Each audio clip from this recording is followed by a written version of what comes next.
South Carolina, the next battleground for Republicans and Democrats. Governor John Kasich of the fine state of Ohio now, pushing his economic record there. But he's got an uphill battle in a state really where he has, or we're told, no ground game. Maybe that's changing. The former South Carolina Republican chairman, Hipp, served this country very honorably and heroically. Now, Van, from what I understand, you've not committed to any candidate thus far. Is that right? That's right. All right. Now, what then generally, speaking of the popularity of Donald Trump in your state, where he has a double-digit lead, that could change.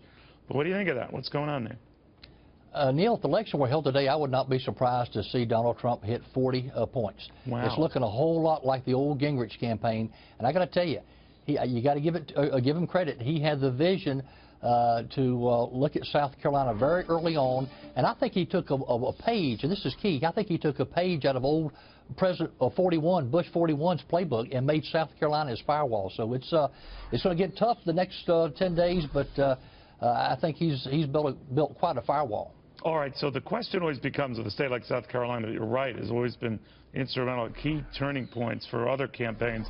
But I'm thinking of Governor Bush right now, and he's placing a lot there. His brother, the former president, is going to be campaigning there with him just after his mother was campaigning on his behalf in New Hampshire.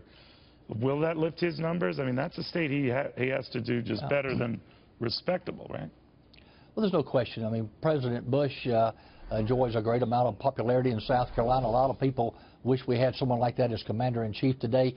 But here's why I think it's important. South Carolina, more than any state, Neil, has been the gateway to the Republican nomination. And the reason they've got it right most is because in South Carolina, you have something you really didn't have in Iowa or even New Hampshire. You've got economic conservatives, you've got social conservatives, you've got national security conservatives. And historically, the candidate who has won South Carolina is that candidate who's been able to unite that old, what I call Ronald Reagan winning coalition of uniting the national security, social, and economic conservatives. Do you think that the fact that it's such a strong veteran state, that at first blush that does benefit Donald Trump because he's made veteran issues and their treatment a big issue, but so is, you know, Governor Jeb Bush, John Kasich has done things to rally veterans who overwhelmingly support him back in Ohio. Who's winning this veteran vote? I would say Trump, but not by much. I mean, you've got Bush, you've got Kasich.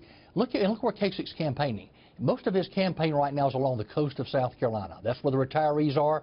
That's where people from out of state are moving to, people from Ohio. And the veterans community is very, very strong along the coast of South Carolina as well.